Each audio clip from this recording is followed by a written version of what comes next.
তখন আমি চাকরি অনেক খোঁজাখুঁজি করছি, কোথাও পাইনি, কারণ আমার একটা স্কিল ছিল না, আমার কোনো রকম যোগ্যতা ছিল না। তো অনেক পরিশ্রম করছি, এমনকি তখন আমি এটাও চিন্তা করছি যে আমি দিনমজুরের কাজ করব, কাজ করে আমি আমার পরিবার চালাবো।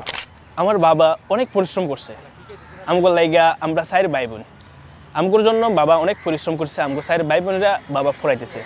আসলে কি এই মোবাইল সার্ভিসিং, মোবাইল ঠিক করে টাকা ইনকাম করতে পারবে?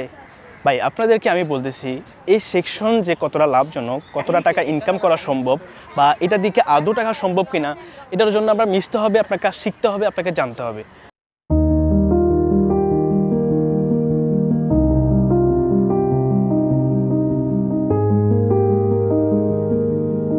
ছোটবেলা থেকে আমার আব্বার খুব ইচ্ছা ছিল যে আমার আব্বা হাফেজ বানাইব। তারপর থেকে আব্বা অনেক চেষ্টা করছে আমার হাফেজ বানানোর জন্য। তো মোগবাড়ি যেহেতু বরিশাল বিভাগের ভিতর, ওখানে ভালো কোনো প্রতিষ্ঠান ছিল না। তারপর হচ্ছে গিয়া আমাদের এই এলাকায় একটি মাদ্রাসা ছিল, ওখানে আমাকে আব্বা ভর্তি করায়। তারপর হচ্ছে গিয়ে ওখান থেকে আমি 2018 সালে হেফজ শেষ করি আলহামদুলিল্লাহ। বর্তমানে আমি হচ্ছে গিয়া অনার্স 2য় বর্ষে পড়াশোনা করতেছি। তো তারপরে এত কিছুর বিরো আমার বাবা অনেক পরিশ্রম করছে আমগোর লাইগা, আমরা 4 ভাই বোন, আমগোর জন্য বাবা অনেক পরিশ্রম করছে, আমগো 4 ভাই বোনেরা বাবা ফরাইতেছে। তো ভাইদের ভিতরে আমি হইলাম বড়। যেহেতু আমি বড়, তাহলে বাবার হাল ধরার দায়িত্ব একমাত্র আমার। যেহেতু আমি পরিবারের বড় সন্তান, অবশ্যই আমার পরিবারে অনেক বড় একটা ভূমিকা আছে। কারণ আমগো আব্বু বাহিরে ছিল, সেখানে একটা অ্যাক্সিডেন্ট হয়, এজন্য আব্বু অত একটা এখন পরিশ্রম করতে পারে না। তো সেই জন্য আমাদের সংসারের জন্য এখন আমি অনেক বড় একটা ফাট। তো আমার যেহেতু পড়াশোনা করার জন্য টাকা প্রয়োজন, বা ফ্যামিলি চালানোর জন্য টাকা প্রয়োজন, এখন তো আমার কিছু একটা করতে হবে। সেই জন্য আমি আমার বড় ভাইয়ের পরামর্শে, তার একটা দোকান ছিল মোবাইল ইলেকট্রনিক্সের, তো ওখানে মোবাইল অ্যাক্সেসরিজ বিক্রি করতো, এবং ভাইয়া নিজে টেকনিশিয়ান, সে কাজ করতো। তো ভাইয়ের সাথে আমি দোকানে দীর্ঘ 2 বছর ছিলাম। তো সেখানে থাকাকালীন মোবাইল সার্ভিসিংয়ের কাজের প্রতি একটা আমার আগ্রহ হয়। ওখান থেকে ভাবলাম আমি যদি আরও ভালো স্কিল ডেভেলপ করতে পারি, আমি যদি আরও ভালোভাবে কাজ শিখতে পারি, তাহলে আমি আমার এটা দিয়েই আমার জীবন সাকসেস করতে পারবো, আমি উন্নত করতে পারবো। 2020-21 সাল, তখন হঠাৎ করে আমার আব্বু ওমান ছিল, ওখানে অ্যাক্সিডেন্ট করে।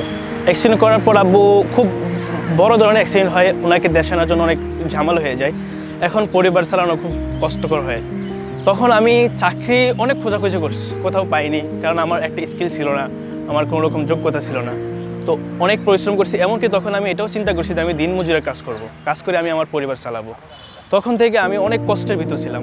তো হঠাৎ করে আমার এই জার্নিটা কথা মনে পড়ে যে বর্তমানে বাংলাদেশের সুনামধন্য একটি প্রতিষ্ঠান আছে, সেখান থেকে যদি আমি স্কিল ডেভেলপ করতে পারি, তাহলে অবশ্যই আমি আমার পরিবারের হাল ধরতে পারবো, এবং প্রয়োজনীয় যা যা প্রয়োজন আমি আমার বাবার চিকিৎসার জন্য, মায়ের চিকিৎসার জন্য টাকার যোগান দিতে পারবো। আমি যখন আমার ভাইয়ার দোকানে ছিলাম, ভাইয়ের সাথে কাজ শিখলাম, পরবর্তী একদিন আমার ভাইয়া আমারও বলতেছে চল ঢাকা যাই, তোকে নিয়ে যাবো, তো যেহেতু নতুন, আমার সাথে গেলে একটু কিছু চিনবি, প্লাস দোকানের জন্য কিছু মালামাল কিনবো। তখন আমাকে আবার তো বাংলাদেশ থেকে সম্পূর্ণ বিচ্ছিন্ন, বরিশাল বিভাগে একমাত্র জেলা ভোলাতে, আমাকে ওখান থেকে ঢাকা আসার জন্য লঞ্চ লাগে। তো আমরা লঞ্চে যোগে ঢাকাতে আসছিলাম, তখন হঠাৎ করে মোবাইলে আমার ভাইয়া দেখলো affix pass training centre official face দেখে একটি বিজ্ঞাপন। সেখান থেকে বিজ্ঞাপনটি দেখে ভাইয়া আমাকে বলে, তোর তো মোবাইল সার্ভিসিং শেখার অনেক আগ্রহ আছে, তুই চাইলে কিন্তু এখানে শিখতে পারোস। তখন আমি ভাইয়াকে বললাম রিয়েলি কি এখানে মোবাইল সার্ভিসিং কাজ শেখানো হয়? তখন ভাইয়া বললো চল তাহলে আমরা সরজমিনে ওখানে গিয়ে দেখি সারা শিখাই কি না।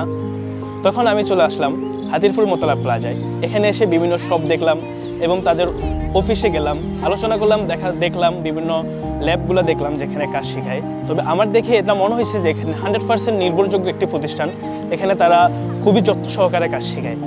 এখানে আসার পরে আমার কাছে সবচেয়ে চ্যালেঞ্জিং একটা ব্যাপার হচ্ছে যে আমি ওখানে গিয়ে সবার সাথে মিশে কাজ করতে পারবো কিনা, আমি টিচারদের সাথে মিশতে পারবো কিনা, এটা নিয়ে আমার খুব শঙ্কা ছিল। কারণ আমি অনেক জায়গায় দেখছি, এমনকি আমাদের জেলায়, উপজেলায় অনেক জায়গায় দেখছি মানুষ একটা কাজ করতে গেলে বা স্যারদের সাথে মিশতে পারে না, তাদের থেকে দূরে থাকতে হয়। তো এটা আমার কাছে খুব চ্যালেঞ্জিং একটা ব্যাপার ছিল যে আমি সবার সাথে মিশতে পারবো কিনা, কাজ করতে পারবো কিনা, আমি আমার স্কিল ডেভেলপ করতে পারবো কিনা। তবে আলহামদুলিল্লাহ আমি এখানে আসার পরে আমি আমার রুমমেট, টিমমেট, এমনকি সবার সাথে খুব ভালোই ইজিলি মিশতে পারছি। বিশেষ করে আমার কাছে এটাই সবচেয়ে সাকসেস মনে হচ্ছে যে আমি আমার স্যারদের কাছ থেকে যথেষ্ট হেল্প পাচ্ছি, এবং তারা আমাদেরকে নিজের সন্তানদের মতোই, নিজের ভাইদের মতোই আমাদেরকে ট্রেনিং করাচ্ছে। অনেকে এই সেকশন নিয়ে অনেক ধরনের কনফিউজ থাকে যে আসলে কি মোবাইল সার্ভিসিং করে মাসে লাখ টাকা ইনকাম করা সম্ভব? আসলে কি এই মোবাইল সার্ভিসিং, মোবাইল ঠিক করে টাকা ইনকাম করতে পারবে? ভাই আপনাদেরকে আমি বলতেছি এই সেকশন যে কতটা লাভজনক, কতটা টাকা ইনকাম করা সম্ভব, বা এটার দিকে আদৌ টাকা সম্ভব কিনা, এটার জন্য আপনার মিশতে হবে, আপনার কাজ শিখতে হবে, আপনাকে জানতে হবে। হ্যাঁ, এটা আমি গ্যারান্টি দিয়ে বলতে পারবো, যারা এই সেকশনে আছে, যারা এই জায়গায় অতি ভালো মানের স্কিল ডেভেলপ করতে পারছে, তারা 50,000 60,000 নয়, তারা 1 থেকে 2 লাখ টাকার বেশিও তারা প্রতি মাসে আর্নিং করছে।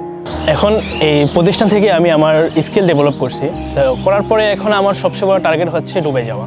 দুবাই গিয়ে ওখানে একটা বিজনেস প্রতিষ্ঠান তৈরি করা, নিজের একটি বিজনেস প্রতিষ্ঠান থেকে মোবাইল টেকনিশিয়ান সহ বাংলাদেশ থেকে অসংখ্য লোক নিয়ে আমি ওখানে একটি প্রতিষ্ঠান করে তোলা। সর্বশেষ এখন আমার আইফিক্স প্লাস ট্রেনিং সেন্টার থেকে একটি মাত্র চাওয়া যে একটি বাংলাদেশের সুনামধন্য প্রতিষ্ঠান, তারা যদি শুধু ঢাকার ভিতরে সীমাবদ্ধ থাকে তাহলে তার হবে না। আমি চাবো বাংলাদেশের ৬৬ জেলায় তাদের শাখা হোক, ৬৬ জেলাতে তাদের ট্রেনিং সেন্টার হোক।